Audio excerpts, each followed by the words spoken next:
ಸ್ಪರ್ಧಾರ್ಥಿಗಳೇ, ನೀವು ನೋಡ್ತಾ ಇರ್ಬೋದು ಮೊದಲನೇ ಒಂದು ಪ್ರಶ್ನೆ, ರಾಸ್ ಮಹೋತ್ಸವ ಅಥವಾ ರಾಸ್ ಲೀಲಾ ಅಥವಾ ರಾಸ್ ಮಹೋತ್ಸವ ಹಬ್ಬವನ್ನು ಯಾವ ರಾಜ್ಯದಲ್ಲಿ ಆಚರಣೆಯನ್ನು ಮಾಡಲಾಗುತ್ತದೆ ಅಂತ ಕೇಳಿದ್ದಾರೆ. ರಾಸ್ ಮಹೋತ್ಸವ ಅಥವಾ ರಾಸ್ ಲೀಲಾ ಎಂಬತಕ್ಕಂತಹ ಹಬ್ಬಗಳನ್ನು ಯಾವ ರಾಜ್ಯದಲ್ಲಿ ಇಲ್ಲಿ ಆಚರಣೆಯನ್ನು ಮಾಡಲಾಗುತ್ತೆ ಅಂತ ಇಲ್ಲಿ ಪ್ರಶ್ನೆಯನ್ನು ಕೇಳಿದ್ದಾರೆ. ನೋಡಿ, ಅಸ್ಸಾಂ ರಾಜ್ಯದಲ್ಲಿ ಈ ಒಂದು ಹಬ್ಬಗಳನ್ನು ಆಚರಣೆಯನ್ನು ಮಾಡಲಾಗುತ್ತೆ.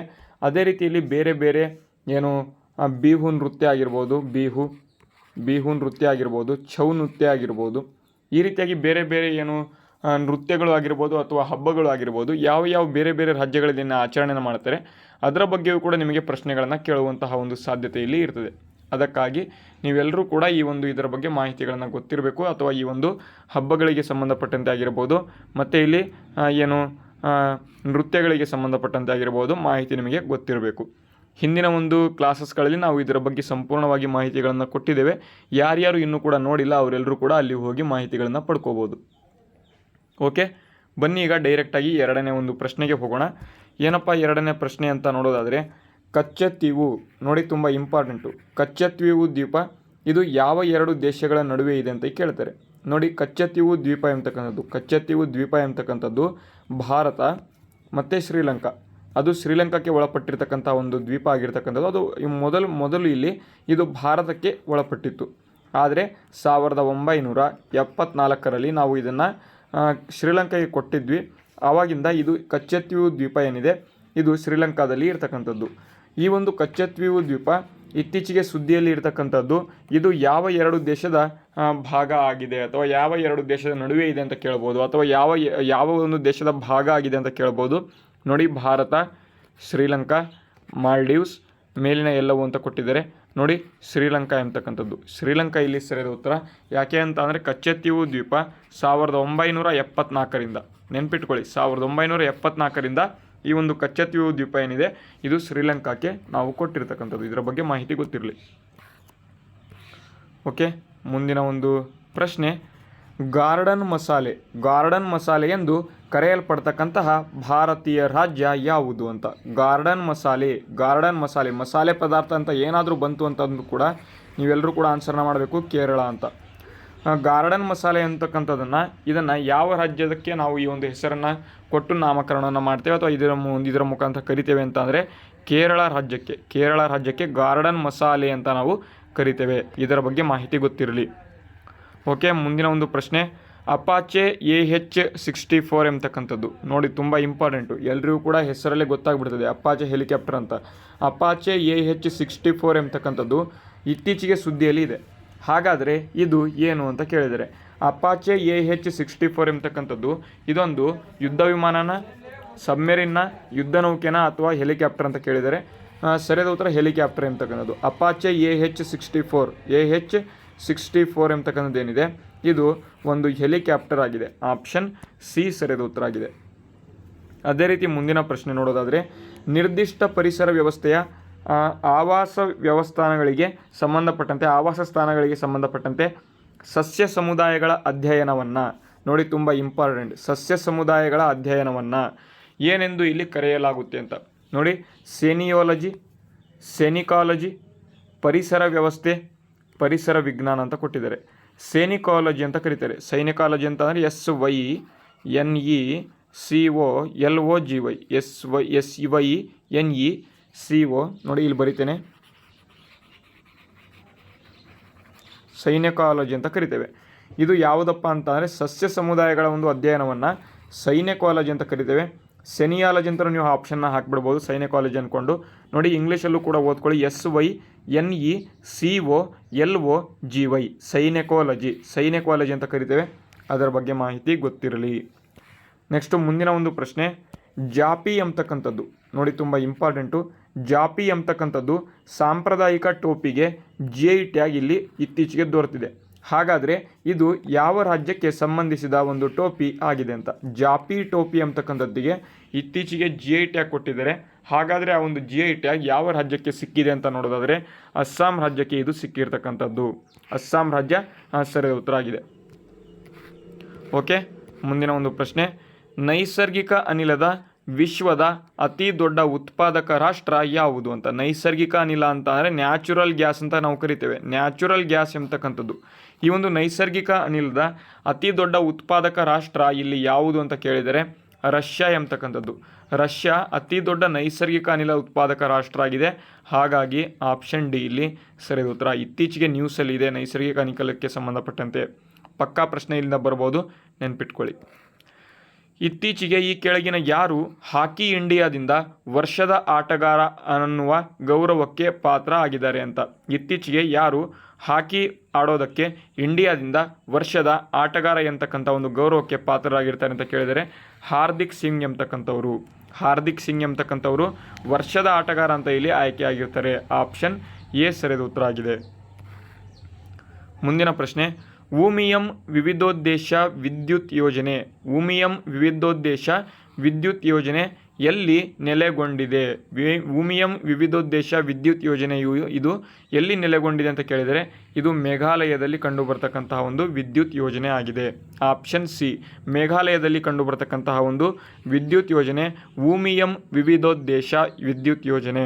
ನೆನ್ಪಿಟ್ಕೊಳ್ಳಿ, ಆಪ್ಷನ್ ಸಿ ಸರಿಯಾದ ಉತ್ತರ ಆಗಿದೆ. ಮುಂದಿನ ಪ್ರಶ್ನೆ, ಮಯಾಮಿ ಓಪನ್ ಟೆನ್ನಿಸ್ ಟೂರ್ನಿ ತುಂಬ ಇಂಪಾರ್ಟೆಂಟು.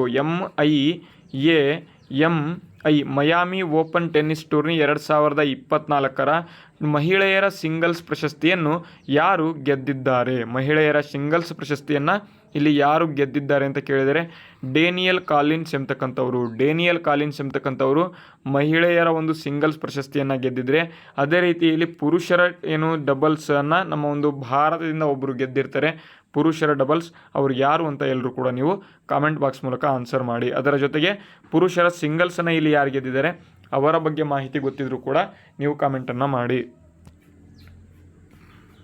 ಓಕೆ, ಮುಂದಿನ ಪ್ರಶ್ನೆ, ಸಂವಿಧಾನದ ತಿದ್ದುಪಡಿಗೆ ಸಂಬಂಧಪಟ್ಟ ಭಾರತದ ಸಂವಿಧಾನದ ಅನುಚ್ಛೇದ ಈ ಕೆಳಗಿನವುಗಳಲ್ಲಿ ಯಾವುದು ಅಂತ. ಈ ಒಂದು ಪ್ರಶ್ನೆ ಎಷ್ಟು ಸರಿ ನಿಮ್ಮ ಒಂದು ಎಕ್ಸಾಮ್ಗಳಲ್ಲಿ ಅಥವಾ ಪರೀಕ್ಷೆಗಳಲ್ಲಿ ಬಂದಿದೆಯೋ ಗೊತ್ತಿಲ್ಲ. ಪ್ರತಿ ಸರಿ ಬೇರೆ ಬೇರೆ ಪ್ರಶ್ನೆ ಪತ್ರಿಕೆಗಳಲ್ಲಿ ಡೈರೆಕ್ಟಾಗಿ ಪ್ರಶ್ನೆ ಕೇಳ್ತಾರೆ. ಸಂವಿಧಾನ ತಿದ್ದುಪಡಿಗೆ ಸಂಬಂಧಪಟ್ಟಂತಹ ವಿಧಿ ಯಾವುದು ಅಂತ ಆರ್ಟಿಕಲ್ 368. ಆರ್ಟಿಕಲ್ 368 ಅಥವಾ ಅನುಚ್ಛೇದ 368ರ ಪ್ರಕಾರ ನಾವು ಸಂವಿಧಾನವನ್ನು ನಾವು ತಿದ್ದುಪಡಿಯನ್ನು ಮಾಡಬಹುದು. ಅದರ ಬಗ್ಗೆ ಸಂಪೂರ್ಣ ಮಾಹಿತಿಯನ್ನು ಈ ಒಂದು ವಿಧಿಯ ಅನುಸಾರವಾಗಿ ನಿಮಗೆ ನಮ್ಮ ಒಂದು ಸಂವಿಧಾನದಲ್ಲಿ ಇಲ್ಲಿ ಕೊಟ್ಟಿರ್ತಾರೆ. ಮುಂದಿನ ಪ್ರಶ್ನೆ, 1956ರಲ್ಲಿ ರಾಜ್ಯಗಳ ಮರು ವಿಂಗಡಣೆ ಕೆಳಗಿನ ಯಾವುದನ್ನು ಆಧರಿಸಿದೆ ಅಂತ ಕೊಟ್ಟಿದ್ದಾರೆ. 1956ರಲ್ಲಿ ಇಲ್ಲಿ 1953ರಲ್ಲಿ ಪ್ರಥಮ ರಾಜ್ಯ ಭಾಷೆಗಳ ಮುಖಾಂತರ ಆಗಿದ್ದು ಯಾವುದಪ್ಪ ಅಂತ ಅಂದರೆ ಆಂಧ್ರ ಪ್ರದೇಶ 1953ರಲ್ಲಿ ಆಯಿತು. ಅದೇ ರೀತಿ 1956ರಲ್ಲಿ JVP ಕಮಿಟಿ ಆಯಿತು. JVP ಕಮಿಟಿ ಏನು ಬಂದು ಆನ್ಸರ್ನ ಕೊಡ್ತು. ನೆಕ್ಸ್ಟು ಪಟ್ಟಾಭಿ ಸೀತಾರಾಮಯ್ಯ ಅವರು ಏನು 3 ಜನ ಇದ್ದರು, ಅವ್ರು 3 ಕೂಡ ಇಲ್ಲಿ JVP ಕಮಿಟಿಯಲ್ಲಿ 1956ರಲ್ಲಿ ಈ ಒಂದು ಭಾಷೆಗಳ ಆಧಾರವಾಗಿ ನಮ್ಮ ಒಂದು ರಾಜ್ಯಗಳನ್ನು ಮರು ವಿಂಗಡಣೆ ಮಾಡಲಾಯಿತು. ಆಪ್ಷನ್ ಎ ಸರಿಯಾದ ಉತ್ತರ ಆಗಿದೆ.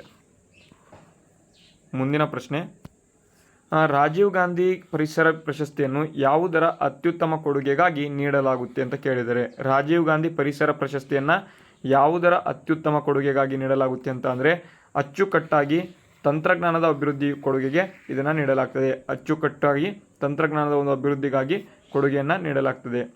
ರಾಜ್ಯ ವಿಶ್ವವಿದ್ಯಾಲಯಗಳ ಚಾನ್ಸಲರ್ ಆಗಿ ಯಾರು ಇರ್ತಾರೆ ಅಂತ ಕೇಳಿದರೆ ರಾಜ್ಯ ವಿಶ್ವವಿದ್ಯಾಲಯಗಳ ಚಾನ್ಸಲರ್ ಇಲ್ಲಿ ಗವರ್ನರ್ ಆಗಿರ್ತಾರೆ. ಆಪ್ಷನ್ ಸಿ ಸರಿಯಾದ ಉತ್ತರ. ಅದೇ ರೀತಿ ಕೊನೆಯ ಪ್ರಶ್ನೆ ಕೊಟ್ಟಿರ್ತೇನೆ, ಎಲ್ಲರೂ ಕೂಡ ನೀವು ಆನ್ಸರ್ನ ಕಾಮೆಂಟ್ ಬಾಕ್ಸ್ ಮೂಲಕ ತಿಳಿಸಬಹುದು. ಗಾಂಧಾರ ಕಲೆಯನ್ನು ಕೆಳಗಿನ ಯಾರ ಆಳ್ವಿಕೆಯಲ್ಲಿ ಪರಿಚಯ ಮಾಡಲಾಯಿತು? ಓಕೆ, ಗಾಂಧಾರ ಕಲೆಯನ್ನು ಕೆಳಗಿನ ಯಾರ ಆಳ್ವಿಕೆಯಲ್ಲಿ ಪರಿಚಯ ಮಾಡಲಾಯಿತು ಅಂತ ಕೊಟ್ಟಿದ್ದಾರೆ. ಇದಕ್ಕೆ ಎಲ್ಲರೂ ಕೂಡ ನಿಮ್ಮ ಒಂದು ಆನ್ಸರ್ನ ಕಾಮೆಂಟ್ ಬಾಕ್ಸ್ ಮೂಲಕ ತಿಳಿಸಿ. ಯಾವ ಶಿಲಾಶಾಸನದಲ್ಲಿ ಅಶೋಕನು ಪ್ರತಿಯೊಬ್ಬ ಮನುಷ್ಯನು ನನ್ನ ಮಗು ಎಂದು ಇಲ್ಲಿ ಉಲ್ಲೇಖ ಮಾಡಿದ್ದಾನೆ? ಯಾವ ಶಿಲಾಶಾಸನದಲ್ಲಿ ಅಶೋಕನು ಪ್ರತಿಯೊಬ್ಬ ಮನುಷ್ಯನು ಕೂಡ ನನ್ನ ಮಗು ಅಂತ ಇಲ್ಲಿ ಉಲ್ಲೇಖ ಮಾಡಿದ್ದಾನೆ ಅಂತ ಇಲ್ಲಿ ಕೇಳಿದರೆ ಪ್ರಶ್ನೆ ಇದೇ ರೀತಿ ಬರಬಹುದು ನೋಡಿ. ಮೇಜರ್ ರಾಕ್ ಶಾಸನ 5, ಮೇಜರ್ ರಾಕ್ ಎಡಿಕ್ಟ್ ಅಂತ ಕರೀತಾರೆ. ಈ ಒಂದು 5ನೇ ಒಂದು ಶಾಸನ ಬಂಡೆಗಲ್ಲು ಶಾಸನದಲ್ಲಿ ಈ ಒಂದು ಪ್ರತಿಯೊಬ್ಬ ಮನುಷ್ಯನು ನನ್ನ ಮಗು ಅಂತ ಇಲ್ಲಿ ಉಲ್ಲೇಖ ಮಾಡಿರ್ತಾನೆ. ಶಾಸನ 5. ಓಕೆ, 2ನೇ ಪ್ರಶ್ನೆ ಈಗ ನೋಡೋಣ. ಇಲ್ಲಿ ಆಹಾರ ಪೋಲು ಸೂಚ್ಯಂಕ ತುಂಬ ಇಂಪಾರ್ಟೆಂಟ್ ಮತ್ತು ತುಂಬ ವೆರಿ ಇಂಪಾರ್ಟೆಂಟ್ ಪ್ರಶ್ನೆ ಇದು. ಆಹಾರ ಪೋಲು ಸೂಚ್ಯಂಕ ವರದಿಯನ್ನು ಇತ್ತೀಚೆಗೆ ಯಾವ ಸಂಸ್ಥೆ ಬಿಡುಗಡೆ ಮಾಡಿದೆ ಅಂತ. ಇಲ್ಲಿ ಆಹಾರ ಪೋಲು ಸೂಚ್ಯಂಕ ಏನಿದೆ ಒಂದು ಸಂಸ್ಥೆ ಬಿಡುಗಡೆ ಮಾಡ್ತದೆ. ಆ ಒಂದು ಸಂಸ್ಥೆ ಯಾವುದು ಅಂತ ಇಲ್ಲಿ ಕೇಳಿದರೆ, ಆ ಒಂದು ಸಂಸ್ಥೆ ಯಾವುದು ಅಂತ ಇಲ್ಲಿ ಕೇಳಿದರೆ ನೀತಿ ಆಯೋಗ, ವಿಶ್ವಸಂಸ್ಥೆ, ಆಹಾರ ಮತ್ತು ಕೃಷಿ ಸಂಸ್ಥೆ ಮತ್ತು ಭಾರತೀಯ ಕೃಷಿ ವಿಜ್ಞಾನ ಸಂಸ್ಥೆ ಅಂತ ಕೊಟ್ಟಿದ್ದಾರೆ. ನೋಡಿ, ಈ ಒಂದು ಆಹಾರ ಪೋಲು ಸೂಚ್ಯಂಕ ಏನಿದೆ ಇದರ ಒಂದು ವರದಿಯನ್ನು ವಿಶ್ವಸಂಸ್ಥೆ ಅಥವಾ ಯುನೈಟೆಡ್ ನೇಷನ್ಸ್ ಬಿಡುಗಡೆ ಮಾಡ್ತದೆ. ಯುನೈಟೆಡ್ ನೇಷನ್ಸ್ ಬಿಡುಗಡೆ ಮಾಡ್ತದೆ, ವಿಶ್ವಸಂಸ್ಥೆ ಇದನ್ನು ಬಿಡುಗಡೆ ಮಾಡ್ತಕ್ಕಂಥದ್ದು. ಇದರ ಬಗ್ಗೆ ಮಾಹಿತಿ ಗೊತ್ತಿರಲಿ. ಇಲ್ಲಿಂದ ಪ್ರಶ್ನೆಗಳು ಡೈರೆಕ್ಟಾಗಿ ನಿಮಗೆ ಎಕ್ಸಾಮ್ಗಳಲ್ಲಿ ಇದೇ ರೀತಿ ಬರ್ತದೆ. ಆಹಾರ ಪೋಲು ಸೂಚ್ಯಂಕ ಇತ್ತೀಚೆಗೆ ಯಾವ ಒಂದು ಸಂಸ್ಥೆ ಬಿಡುಗಡೆ ಮಾಡಿದೆ ಅಂತ, ವಿಶ್ವಸಂಸ್ಥೆ ಅಂತ ನಿಮಗೆ ಯಾವಾಗ ಗೊತ್ತಿರಬೇಕಾಗಿರ್ತದೆ. ಓಕೆ, ಮುಂದಿನ ಪ್ರಶ್ನೆ, ಯಾರನ್ನು ಸೃಜನಾತ್ಮಕ ಕಲಿಕಾಕಾರ ಅಥವಾ ಸೃಜನಾತ್ಮಕ ಕಲಿಕಾಕಾರ ಅಂತ ಇಲ್ಲಿ ಕರಿತೇವೆ ಅಂತ ಇಲ್ಲಿ ಕೇಳಿದರೆ ಚಿತ್ರಕಾರರು, ಮೇಧಾವಿಗಳು, ನವೀನ ಚಿಂತನೆ ಹೊಂದಿರತಕ್ಕಂಥವರು, ಬಣ್ಣ ಹಚ್ಚುವವರು ಅಂತ ಇಲ್ಲಿ ಕೊಟ್ಟಿದ್ದಾರೆ. ಯಾರನ್ನು ಸೃಜನಾತ್ಮಕ ಕಲಿಕಾಕಾರ ಅಂತ ಇಲ್ಲಿ ಕರಿತೇವೆ ಅಂತ ಇಲ್ಲಿ ಕೇಳಿದರೆ ನೋಡಿ, ನವೀನ ಚಿಂತನೆಯನ್ನು ಹೊಂದಿರತಕ್ಕಂಥವ್ರು, ನವೀನ ಚಿಂತನೆಯನ್ನು ಹೊಂದಿರತಕ್ಕಂಥವ್ರು ಇವರಾಗಿರ್ತಾರೆ. ಆಪ್ಷನ್ ಸಿ ಸರಿಯಾದ ಉತ್ತರ. ಆಪ್ಷನ್ ಸಿ ಇಲ್ಲಿ ಸರಿಯಾದ ಉತ್ತರ ಆಗಿರ್ತದೆ. ಮಾಹಿತಿ ಗೊತ್ತಿರಲಿ. ಮುಂದಿನ ಪ್ರಶ್ನೆ ನೋಡಿ, ಅತಿ ಮುಖ್ಯವಾದಂತಹ ಒಂದು ಪ್ರಶ್ನೆ. ಭಾರತೀಯ ರಿಸರ್ವ್ ಬ್ಯಾಂಕ್ ಸ್ಥಾಪನೆಯಾಗಿ ಇತ್ತೀಚೆಗೆ 90 ವರ್ಷಗಳು ಆಯಿತು. 90 ವರ್ಷಗಳು ಆಯಿತು. ಈ ಒಂದು ಭಾರತೀಯ ರಿಸರ್ವ್ ಬ್ಯಾಂಕ್ ಸ್ಥಾಪನೆಯಾಗಿದ್ದು ಯಾವಾಗ ಅಂತ ಇಲ್ಲಿ ಕೇಳಿದ್ದಾರೆ. 1935ರಲ್ಲಿ ಆಯಿತು, 1934 RBI ಆ್ಯಕ್ಟ್ ಮುಖಾಂತರ, RBI ಆ್ಯಕ್ಟ್ ಮುಖಾಂತರ ಅಥವಾ RBI ಕಾಯ್ದೆ ಮುಖಾಂತರ 1935ರಲ್ಲಿ ಭಾರತೀಯ ರಿಸರ್ವ್ ಬ್ಯಾಂಕನ್ನು ಸ್ಥಾಪನೆಯನ್ನು ಮಾಡಲಾಯಿತು. ಇದರ ಬಗ್ಗೆ ಮಾಹಿತಿ ಗೊತ್ತಿರಲಿ. ಇದರಿಂದ ಡೈರೆಕ್ಟಾಗಿ ಪ್ರಶ್ನೆಗಳು ಬರ್ತವೆ. 1935. ಓಕೆ, ಮುಂದಿನ ಪ್ರಶ್ನೆ, ವಿಶಾಖದತ್ತನ ನಾಟಕವಾದ ದೇವಿ ಚಂದ್ರಗುಪ್ತಂ, ತುಂಬ ಇಂಪಾರ್ಟೆಂಟ್, ತುಂಬ ಸಲ ಪ್ರಶ್ನೆ ಕೇಳಿದರೆ. ಹಿಂದಿನ ವರ್ಷ UPSC ಕೂಡ ಇಲ್ಲೂ ಕೂಡ ಈ ಒಂದು ಪ್ರಶ್ನೆ ಕೇಳಿದರು. ದೇವಿ ಚಂದ್ರಗುಪ್ತಂ ಈ ಕೆಳಗಿನ ಯಾವ ಅರಸನ ಕಥೆಯನ್ನು ಹೇಳುತ್ತದೆ ಅಂತ. ದೇವಿ ಚಂದ್ರಗುಪ್ತಂ ಎಂಬತಕ್ಕಂಥದ್ದು ಇದು ರಾಮಗುಪ್ತನ ಬಗ್ಗೆ ಇಲ್ಲಿ ಹೇಳ್ತಕ್ಕಂತಹ ಒಂದು ಏನು ಕಥೆಯಾಗಿದೆ. ರಾಮಗುಪ್ತ ಇಲ್ಲಿ ಸರಿಯಾದ ಉತ್ತರ ಆಗಿದೆ. ಓಕೆ, ಇತ್ತೀಚೆಗೆ ತುಂಬ ಇಂಪಾರ್ಟೆಂಟ್ ಆಗಿ ಮಯಾಮಿ ಲೀಗ್ ನಡೀತು. ಮಯಾಮಿ ಲೀಗಲ್ಲಿ ಓಪನ್ ಟೆನ್ನಿಸ್ ಟೂರ್ನಿ ನಡೀತು. ಈ ಒಂದು ಪುರುಷರ ಸಿಂಗಲ್ಸ್ನಲ್ಲಿ ಪ್ರಶಸ್ತಿಯನ್ನು ಗೆದ್ದವರು ಯಾರು ಅಂತ ಕೇಳಿದ್ದಾರೆ. ನೋಡಿ, ನಮ್ಮ ಒಂದು ಭಾರತದವರು ಪುರುಷರ ಒಂದು ಡಬಲ್ಸ್ನಲ್ಲಿ ಒಬ್ಬರು ಭಾರತದವರು ಪ್ರಶಸ್ತಿಯನ್ನು ಈ ಒಂದು ಮಿಯಾಮಿ ಓಪನ್ ಟೆನ್ನಿಸ್ ಟೂರ್ನಿಯಲ್ಲಿ ಗೆದ್ದರು. ಹಾಗಾದರೆ ಅವರು ಯಾರು ಅಂತ ನೀವು ಕಾಮೆಂಟ್ ಬಾಕ್ಸ್ ಮೂಲಕ ಈಗ ಕಮೆಂಟ್ ಮಾಡಿ. ಇಲ್ಲಿ ಮಯಾಮಿ ಓಪನ್ ಟೆನ್ನಿಸ್ ಟೂರ್ನಿಯ ಪುರುಷರ ಸಿಂಗಲ್ಸ್ ಪ್ರಶಸ್ತಿಯನ್ನು ಇಲ್ಲಿ ಯಾರು ಜಯಿಸಿದ್ದಾರೆ ಅಂತ ಇಲ್ಲಿ ಕೇಳಿದರೆ ಯಾರಪ್ಪ ಅಂತ ಅಂದರೆ ಯಾನಿಕಾ ಸಿನ್ನರ್ ಎಂಬತಕ್ಕಂಥವರು ಈ ಒಂದು ಮಯಾಮಿ ಟೆನ್ನಿಸ್ ಟೂರ್ನಿಯ ಪುರುಷರ ಸಿಂಗಲ್ಸ್ ಪ್ರಶಸ್ತಿಯನ್ನು ಇಲ್ಲಿ ಗೆದ್ದಿರ್ತಾರೆ. ಪ್ರಶ್ನೆ ತುಂಬ ಇಂಪಾರ್ಟೆಂಟು. ಮಯಾಮಿ ಓಪನ್ ಟೆನ್ನಿಸ್ ಟೂರ್ನಿ ತುಂಬ ಇಂಪಾರ್ಟೆಂಟ್ ಆಗಿರ್ತದೆ. ಮುಂದೆ ಬರ್ತಕ್ಕಂಥ ಪರೀಕ್ಷೆಗಳಲ್ಲಿ ಡೈರೆಕ್ಟಾಗಿ ಕೇಳುವಂತಹ ಒಂದು ಸಾಧ್ಯತೆ ಹೆಚ್ಚು ಇರ್ತದೆ. ಅದಕ್ಕಾಗಿ ಇದನ್ನು ನೆನ್ಪಿಟ್ಕೊಳ್ಳಿ, ಮರಿಬೇಡಿ. ಓಕೆ, ಮುಂದಿನ ಪ್ರಶ್ನೆ ಈಗ ನೋಡೋಣ. INS ಕೋಲ್ಕತ್ತಾ ಇದು ಯಾವ ವರ್ಷ ಭಾರತೀಯ ನೌಕಾಪಡೆಗೆ ಸೇರ್ಪಡೆಗೊಂಡಿತ್ತು ಅಂತ ಕೇಳಿದ್ದಾರೆ. INS ಕಲ್ಕತ್ತಾ ಇದು ಯಾವ ವರ್ಷ ಭಾರತೀಯ ನೌಕಾಪಡೆಗೆ ಸೇರ್ಪಡೆಗೊಂಡಿತು ಅಂತಂದರೆ 2014ರಲ್ಲಿ. 2014ರಲ್ಲಿ ಈ ಒಂದು ಭಾರತೀಯ ನೌಕಾಪಡೆಗೆ INS ಕೋಲ್ಕತ್ತಾ ಎಂಬತಕ್ಕಂಥದ್ದು ಸೇರ್ಪಡೆಗೊಂಡಿದೆ. ಮುಂದಿನ ಪ್ರಶ್ನೆ, ಈ ಕೆಳಗಿನವುಗಳಲ್ಲಿ ಮರಾಠರ ಒಂದು ಮೆಕಿಯವಲ್ಲಿ, ತುಂಬ ಇಂಪಾರ್ಟೆಂಟ್, ಮರಾಠ ಮೆಕಿಯವಲ್ಲಿ ಅಂತ ಇಲ್ಲಿ ಯಾರನ್ನು ಕರೆಯುತ್ತಾರೆ ಅಂತ. ಇಂಡಿಯನ್ ಮೆಕಿಯವಲ್ಲಿ ಅಂತ ಕರೀತಾರೆ. ಯಾರಪ್ಪ ಅಂತ ಅಂದರೆ ಎಲ್ಲರೂ ಕೂಡ ಕಮೆಂಟ್ ಮಾಡಿ. ಇಂಡಿಯನ್ ಮೆಕಿಯವಲ್ಲಿ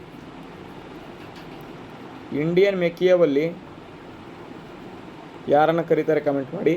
ಇಲ್ಲಿ ಮರಾಠರ ಮೆಕಿಯವಲ್ಲಿ ಅಂತ ಇಲ್ಲಿ ಯಾರು ಪ್ರಸಿದ್ಧರಾಗಿದ್ದಾರೆ ಅಂತ ಇಲ್ಲಿ ಕೇಳಿದರೆ ನಾನಾ ಫಡ್ನವೀಸ್ ಎಂಬತಕ್ಕಂಥವ್ರು ಮರಾಠರ ಮೆಕಿಯವಲ್ಲಿ ಅಂತಲೇ ಕರೀತಾರೆ. ಯಾರನ್ನ ಅಂತ ಅಂದರೆ ನಾನಾ ಫಡ್ನವೀಸ್ ಅವ್ರನ್ನ ಇಲ್ಲಿ ಕರೀತಾರೆ. ಓಕೆ, ಮುಂದಿನ ಪ್ರಶ್ನೆ, ಅಶೋಕನ ಶಾಸನಗಳಲ್ಲಿ ಈ ಕೆಳಗಿನ ಯಾರನ್ನು ಉಲ್ಲೇಖ ಮಾಡಲಾಗಿಲ್ಲ. ಅಶೋಕನ ಶಾಸನಗಳಲ್ಲಿ ಈ ಕೆಳಗಿನ ಯಾರನ್ನು ಉಲ್ಲೇಖ ಮಾಡಲಾಗಿದೆ ಅಂತ ಕೇಳಿದರೆ ಚೇರರು, ಚೋಳರು, ಸತ್ಯಪುತ್ರರು, ಪಲ್ಲವರು ಅಂತ ಕೊಟ್ಟಿದ್ದಾರೆ. ಇಲ್ಲಿ ಪಲ್ಲವರನ್ನು ಇಲ್ಲಿ ಉಲ್ಲೇಖ ಮಾಡಿಲ್ಲ. ಚೇರ, ಚೋಳ, ಪಾಂಡ್ಯ 3 ಜನ ಇರ್ತಾರೆ. ಚೇರ, ಚೋಳ, ಪಾಂಡ್ಯ. ಇದರಲ್ಲಿ ಚೋಳರನ್ನು ಕೂಡ ಮಾಡಿಲ್ಲ. ಆದರೆ ಈ ಒಂದು ಚೋಳರಲ್ಲಿ ಇಲ್ಲಿ ಎಲ್ಲಪ್ಪ ಮಾಡಿಲ್ಲ ಅಂತಂದರೆ ಬಂಡೆಗಲ್ಲು ಶಾಸನಗಳಲ್ಲಿ ಮಾಡಿಲ್ಲ ಚೋಳರನ್ನು. ಇಲ್ಲಿ ಅಶೋಕನ ಶಾಸನಗಳಲ್ಲಿ ಬೇರೆ ಬೇರೆ ಶಾಸನಗಳಲ್ಲಿ ಎಲ್ಲೂ ಕೂಡ ಯಾರನ್ನು ಮಾಡಿಲ್ಲ ಅಂತಂದರೆ ಪಲ್ಲವರನ್ನು ಉಲ್ಲೇಖ ಮಾಡಿಲ್ಲ. ಆಪ್ಷನ್ ಸಿ ಸರಿಯಾದ ಉತ್ತರ ಆಗಿದೆ. ನೋಡಿ ಪ್ರಶ್ನೆ ಬಂತು. ರೋಹನ್ ಬೋಪಣ್ಣ ಪ್ರಸ್ತುತ ATP ಡಬಲ್ಸ್ ರ್ಯಾಂಕಿಂಗ್ ಎಷ್ಟನೇ ಸ್ಥಾನದಲ್ಲಿ ಇದ್ದಾರೆ ಅಂತ. ATP ಡಬಲ್ಸ್ ರ್ಯಾಂಕಿಂಗ್ನಲ್ಲಿ ಪ್ರಸ್ತುತವಾಗಿ ಇವರು ರೋಹನ್ ಬೋಪಣ್ಣ ಅವರು ಯಾವ ಸ್ಥಾನದಲ್ಲಿ ಇದ್ದಾರೆ ಅಂತ ಪ್ರಶ್ನೆ ಕೇಳಿದರೆ 2ನೇ ಸ್ಥಾನ, 1ನೇ ಸ್ಥಾನ, 4ನೇ ಸ್ಥಾನ, 3ನೇ ಸ್ಥಾನ. ಇಲ್ಲಿ 1ನೇ ಸ್ಥಾನದಲ್ಲಿ ಇವರು ಇರ್ತಾರೆ. ಯಾರಪ್ಪ? ರೋಹನ್ ಬೋಪಣ್ಣ. ಪ್ರಸ್ತುತ ATP ಡಬಲ್ಸ್ ರ್ಯಾಂಕಿಂಗ್ನಲ್ಲಿ ಎಷ್ಟನೇ ಸ್ಥಾನದಲ್ಲಿ ಇದ್ದಾರೆ ಅಂತ ಅಂದರೆ ಇವರು 1ನೇ ಸ್ಥಾನದಲ್ಲಿ ಇರ್ತಾರೆ. ಓಕೆ, ಮುಂದಿನ ಪ್ರಶ್ನೆ ನೋಡೋಣ. ಬ್ಲೂ ಲೈನ್ ಅಥವಾ ಬ್ಲೂ ಲೈನ್ ಗಡಿರೇಖೆ ತುಂಬ ಇಂಪಾರ್ಟೆಂಟು. ಬ್ಲೂ ಲೈನ್ ಗಡಿರೇಖೆ ಯಾವ 2 ದೇಶಗಳ ನಡುವೆ ಕಂಡು ಬರ್ತದೆ? ಬ್ಲೂ ಲೈನ್ ಗಡಿರೇಖೆ ಯಾವ 2 ದೇಶಗಳ ನಡುವೆ ಇಲ್ಲಿ ಕಂಡು ಬರ್ತಕ್ಕಂತಹ ಒಂದು ರೇಖೆ ಆಗಿದೆ ಅಂತ ಕೇಳಿದರೆ ಸೂಡಾನ್ ಮತ್ತು ಚೀನಾ, ಭಾರತ ಪಾಕಿಸ್ತಾನ, ಭಾರತ ನೇಪಾಳ, ಲೆಬನಾನ್ ಮತ್ತು ಇಸ್ರೇಲ್ ಇದೆ ನೋಡಿ. ಇಸ್ರೇಲ್ ಮತ್ತು ಲೆಬನಾನ್ ತುಂಬ ಇಂಪಾರ್ಟೆಂಟು. ಈ ಒಂದು ಪ್ರಶ್ನೆ ಪಕ್ಕಾ ಬರ್ತದೆ ಈ ವರ್ಷ. ಯಾಕೆ ಅಂತಂದರೆ ಇಸ್ರೇಲ್ ಮತ್ತು ಪ್ಯಾಲೆಸ್ತೈನ್ ಇತ್ತೀಚೆಗೆ ತುಂಬ ನ್ಯೂಸಲ್ಲಿದ್ದಾವೆ. ಇಸ್ರೇಲ್ ತುಂಬ ನ್ಯೂಸಲ್ಲಿದೆ. ಅದಕ್ಕಾಗಿ ಬ್ಲೂ ಲೈನ್ ಗಡಿರೇಖೆ ಯಾವ 2 ದೇಶಗಳ ನಡುವೆ ಬರುತ್ತೆ ಅಂತ ಕೇಳಬಹುದು. ಇಸ್ರೇಲ್ ಮತ್ತು ಇಲ್ಲಿ ಲೆಬನಾನ್. ಓಕೆ, ಮುಂದಿನ ಪ್ರಶ್ನೆ ನೋಡೋಣ. ನೋಡಿ, ಕೋಡೈಕೆನಲ್ ಸೌರ ವೀಕ್ಷಣಾಲಯವನ್ನು ಯಾವಾಗ ಸ್ಥಾಪನೆಯನ್ನು ಮಾಡಲಾಯಿತು ಅಂತ. ನೋಡಿ, ಇತ್ತೀಚೆಗೆ ಈ ಒಂದು ಕೋಡೈಕೆನಲ್ ಏನು ಸೌರ ವೀಕ್ಷಣಾಲಯವಿದೆ, ಇದನ್ನು 125 ವರ್ಷದ ಆಚರಣೆಯನ್ನು ಮಾಡಿದರು. 125 ವರ್ಷದ ಆಚರಣೆಯನ್ನು ಮಾಡ್ಕೊಂಡ್ವಿ. ಈ ಒಂದು ಕೋಡೈಕೆನಲ್ ಸೌರ ವೀಕ್ಷಣಾಲಯದ ಒಂದು ಸ್ಥಾಪನೆಯಾಗಿ. ಹಾಗಾದರೆ ಇದನ್ನು ಯಾವಾಗ ಸ್ಥಾಪನೆ ಮಾಡಲಾಯಿತು ಅಂತ ಕೇಳಿದರೆ 1889ರಲ್ಲಿ ಸ್ಥಾಪನೆ ಮಾಡಲಾಯಿತು. ಇದ್ಯಾಕಪ್ಪ ನ್ಯೂಸ್ ಅಂತ ಅಂದರೆ 1909ರಲ್ಲಿ ಎಡೆನ್ ಸ್ವಿಚ್ ಎಂಬತಕ್ಕಂತಹ ಒಂದು ಎಡೆನ್ ಸ್ವಿಚ್ ಎಫೆಕ್ಟ್ ಅಂತ ಇಲ್ಲಿ ತುಂಬ ನ್ಯೂಸಲ್ಲಿ ಆಯಿತು. ಅದಕ್ಕಾಗಿ ಇದನ್ನು ಕೇಳ್ತಾರೆ. ಮತ್ತು ಇನ್ನೊಂದು ಏನಂತ ಕೇಳ್ಬೋದು, ಕೋಡೈಕೆನಲ್ ಸೌರ ವೀಕ್ಷಣಾಲಯ ಎಲ್ಲಿದೆ ಅಂತ ಕೇಳ್ಬೋದು. ಇದು ತಮಿಳುನಾಡಿನಲ್ಲಿದೆ. ಓಕೆ, ಮುಂದಿನ ಪ್ರಶ್ನೆ. ಕೆಳಗಿನವುಗಳಲ್ಲಿ ಯಾವುದು ವೈಯಕ್ತಿಕ ಭಿನ್ನತೆಗಳಿಗೆ ಮುಖ್ಯ ಕಾರಣ ಆಗಿದೆ ಅಂತ ಕೇಳಿದರೆ ವೈಯಕ್ತಿಕ ಭಿನ್ನತೆಗಳಿಗೆ ಮುಖ್ಯ ಕಾರಣ ಅಥವಾ ಮ್ಯೂಟೇಷನ್ಗಳಿಗೆ ಮುಖ್ಯ ಕಾರಣ ಅನುವಂಶೀಯತೆ ಮತ್ತು ಪರಿಸರ ಸರಿಯಾದ ಉತ್ತರ ಆಗಿದೆ. ಮುಂದಿನ ಪ್ರಶ್ನೆ. ಕೆಳಗಿನವುಗಳಲ್ಲಿ ಯಾವುದು ಒಂದು ಅದಿಶ ಅಥವಾ ಸ್ಕೇಲಾರ್ ಪ್ರಮಾಣ ಅಲ್ಲ ಅಂತ ಕೇಳಿದರೆ ಶಕ್ತಿ, ಕರೆಂಟ್, ತಾಪಮಾನ, ಒತ್ತಡ. ಪ್ರೆಷರ್ ಸ್ಕೇಲಾರ್ ಕ್ವಾಂಟಿಟಿ ಅಲ್ಲ, ಪ್ರೆಷರ್ ಒಂದು ವೆಕ್ಟರ್ ಕ್ವಾಂಟಿಟಿ ಆಗಿರ್ತದೆ. ಯಾಕೆ ಅಂತ ಅದಕ್ಕೆ ಡೈರೆಕ್ಷನ್ ಮತ್ತು ಇಲ್ಲಿ ಮ್ಯಾಗ್ನಿಟ್ಯೂಡ್ ಎರಡೂ ಕೂಡ ಇರ್ತದೆ. ಒತ್ತಡ ಇಲ್ಲಿ ವೆಕ್ಟರ್ ಕ್ವಾಂಟಿಟಿ. ಓಕೆ, ಮುಂದಿನ ಪ್ರಶ್ನೆ, ಕೊನೆಯ ಪ್ರಶ್ನೆ. ಅರುಣಾಚಲ ಪ್ರದೇಶ ಈ ಕೆಳಗಿನ ಯಾವ ದೇಶದ ಜೊತೆ ಗಡಿ ಹಂಚಿಕೊಂಡಿದೆ? ಭೂತಾನ್ ಮತ್ತು ಮ್ಯಾನ್ಮಾರ್ ಜೊತೆ ಇಲ್ಲಿ ಗಡಿಯನ್ನು ಹಂಚಿಕೊಂಡಿರ್ತದೆ ಅರುಣಾಚಲ ಪ್ರದೇಶ.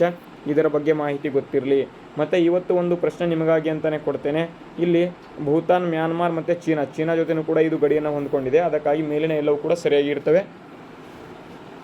ಓಕೆ, ಇವತ್ತಿನ ಒಂದು ಪ್ರಶ್ನೆ ಏನಪ್ಪ ಅಂತಂದರೆ ಸೇಲಾ ಎಂಬತಕ್ಕಂತಹ ಒಂದು ಟನಲ್. ಓಕೆ, ಬರೆದು ಬಿಡೋಣ ತಡಿ. ಇಲ್ಲಿ ನೋಡಿ, ಸೇಲಾ ಟನಲ್ ಇತ್ತೀಚೆಗೆ ತುಂಬ ನ್ಯೂಸಲ್ಲಿ ಇತ್ತು. ಈ ಒಂದು ಸೇಲಾ ಟನಲನ್ನು ಯಾವ ದೇಶದಲ್ಲಿ ನಾವು ಇನಾಗ್ಯುರೇಟನ್ನು ಮಾಡ್ಕೊಂಡಿದ್ದೇವೆ? ಎಲ್ಲರೂ ಕೂಡ ನೀವು ಕಾಮೆಂಟ್ ಬಾಕ್ಸ್ ಮೂಲಕ ತಪ್ಪದೇ ಆನ್ಸರ್ನ ಮಾಡಬೇಕು. ಅದರ ಜೊತೆಗೆ ಇವತ್ತಿನ ಒಂದು ವಿಡಿಯೋ ಹೇಗೆ ಅನಿಸ್ತು ಎಲ್ಲರೂ ಕೂಡ ಪ್ಲೀಸ್ ಕಮೆಂಟ್ ಮಾಡಿ. ವಿಡಿಯೋನ ಇಲ್ಲಿಗೆ ಮುಗಿಸೋಣ. ಮುಂದಿನ ವಿಡಿಯೋದಲ್ಲಿ ಸಿಗೋಣ. ಅಲ್ಲಿವರೆಗೂ ಜೈ ಹಿಂದ್, ವಂದೇ ಮಾತರಂ.